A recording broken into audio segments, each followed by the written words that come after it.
আসসালামু আলাইকুম। স্বাগতম রত্নাস কিচেন লাইফস্টাইলে। আজকে তোমাদের মাঝে নিয়ে এলাম মিষ্টি কুমড়োর দুর্দান্ত একটা ভাজি রেসিপি। যারা বলো মিষ্টি কুমড়া খেতে চাও না, আজকের রেসিপিটা শুধু তোমাদের জন্যই। আজকের রেসিপিটা দেখেই বুঝতে পারতেছো কতটা লোভনীয় হয়েছে, তাই না বন্ধুরা?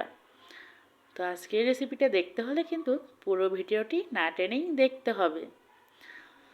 তো আজকের মিষ্টি কুমড়া ভাজির সঙ্গে মুরগির মাংস আর ডিম ডাল ছিল। তো এগুলোও একটু তোমাদের মাঝে তুলে ধরলাম। তো আশা করছি ভালো লাগবে। তো আমার প্রিয় বন্ধুরা, আজকের রেসিপিটা শুরু করা যাক। তো যে যেখানে থেকেই দেখো না কেন, প্লিজ একটা লাইক দিয়ে দেখা শুরু করে দিও। আশা করতেছি তোমাদের ভালো লাগবে আজকের এই রেসিপিটা। তো আমি এখানে চুরা মাছের শুটকি নিয়েছি। দেখেই বুঝতে পারতেছেন চুরা মাছগুলো অনেকটা লম্বাই ছিল, আমি কিন্তু কেটে নিয়েছি কিছুটা। তো সব কিছুই কেটে আমি কমপ্লিট করে রেখেছি। কাঁচামরিচ, পেঁয়াজ, রসুন, ছোড়া মাছ আর হলো এদিকে ধনিয়া পাতা। তো ছোড়া মাছের শুটকিটা কিন্তু আমি একটু গরম পানি করে ভিজিয়ে রাখবো, যেন ভালোভাবে পরিষ্কার করে ধোয়া হয়। তো এদিকে আমি কড়াই গরম হওয়ার সঙ্গে সঙ্গে দিয়ে দিলাম পেঁয়াজ কুচি, কাঁচামরিচ আর রসুন। দেওয়ার পরে আমি এখন দিয়ে দিলাম তেল। তেল দিয়ে কিছুক্ষণ নেড়ে চেড়ে আমি একটু লাল লাল ভাব করে ভেজে নিতে হবে অবশ্যই। তো কিছুক্ষণ এভাবে নেড়ে চেড়ে নিতে হবে। আজকের রেসিপিটা আমার প্রিয় বন্ধুরা অবশ্যই যদি ভালো লেগে থাকে একটা সুন্দর গঠনামূলক কমেন্ট করে জানাবে। তো আজকের রেসিপিটি অবশ্যই তোমাদের ভালো লাগবে আশা করতেছি।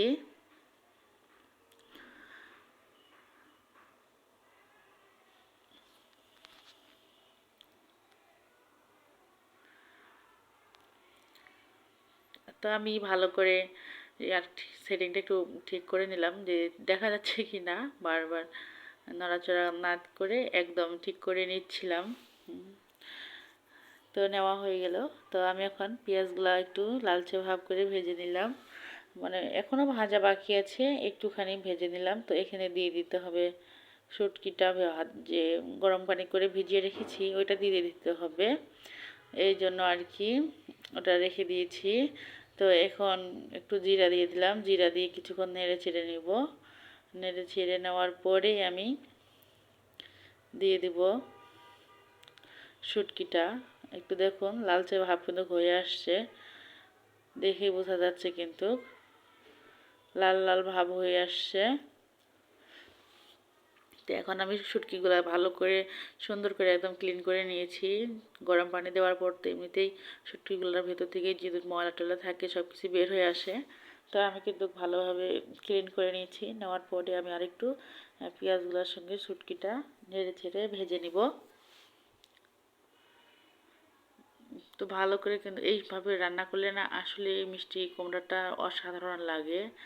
আর একটু ঝাল ঝাল হলে কিন্তু আরও বেশি ভালো লাগে। তো অবশ্যই আপনাদেরও কিন্তু ভালো লাগবে। তো যারা বলেন যে খেতে চাই না, ভালো লাগে না, অবশ্যই এইভাবে ট্রাই করবেন, দেখবেন যে খেতে কতটা মজা হয়। তা আমি কিন্তু মিষ্টি কুমড়াটা একদম পাতলা তাও করি নাই, আবার যে মোটা তাও করি নাই। দেখে বুঝতে পারতেছেন আমি কিভাবে কেটে নিয়েছি। তো এইরকম করে কেটে নিলে কিন্তু ভেঙেও যাবে না আর কাঁচাও থাকবে না। এরকমভাবেই কেটে নিলে কিন্তু স্বাদটা খুব সুন্দরভাবে চলে আসে আর কি, ভালো লাগে খেতে। তো আপনাদের ভেতরে যেমন মশলাও চলে যাবে, মানে ভাজা ভাজা ভাব, তেল দিয়ে ভাজা হয়ে যাবে, ঠিক সেরকমভাবেই কিন্তু আবার ইয়েও হয়ে যাবে।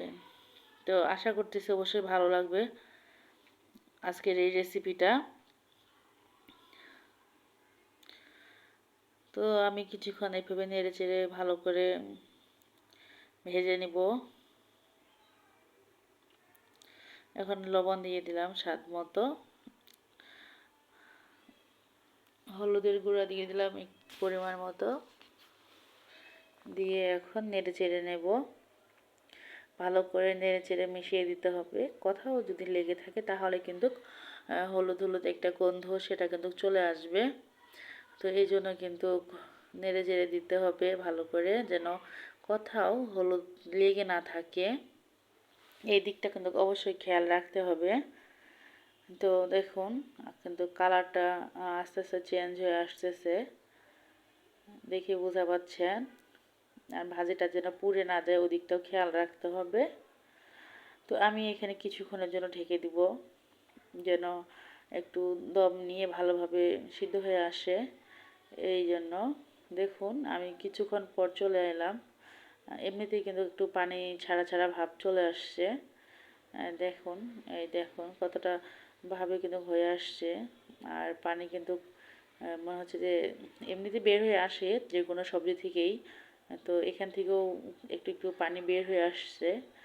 তো ভাজিতে তো এমনিতেও পানি দেওয়া যায় না। তো দেখুন কালারটা কিন্তু কি সুন্দর হয়ে আসছে। তা আমি এইভাবে কিছুক্ষণ ভেজে নিব। তারপরে একটু ধনিয়া পাতা কুচি দিয়ে দেব।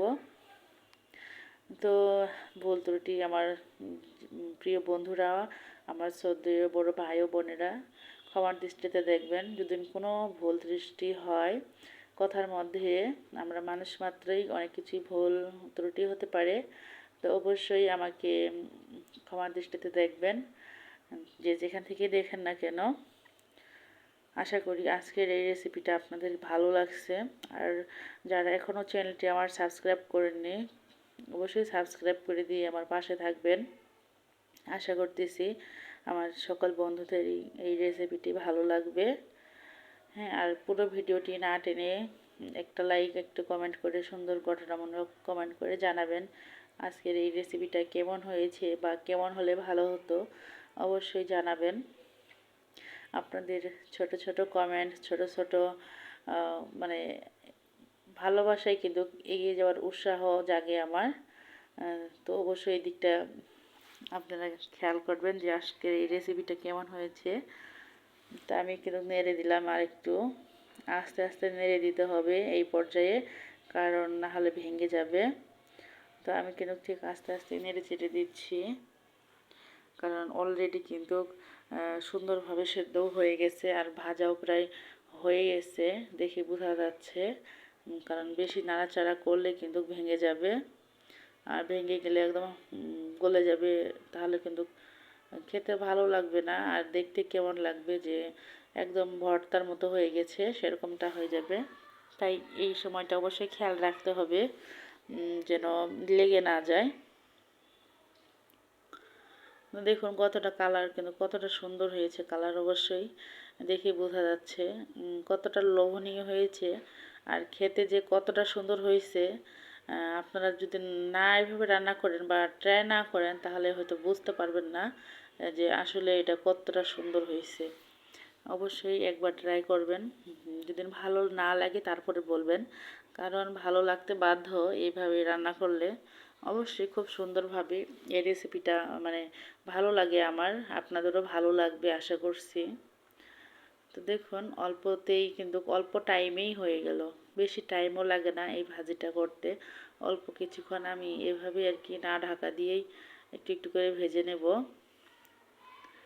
দেখুন তেল কিন্তু বের হয়ে গেছে, তেল দিয়েই এখন ওইটা ভাজা হচ্ছে আর কি আস্তে আস্তে।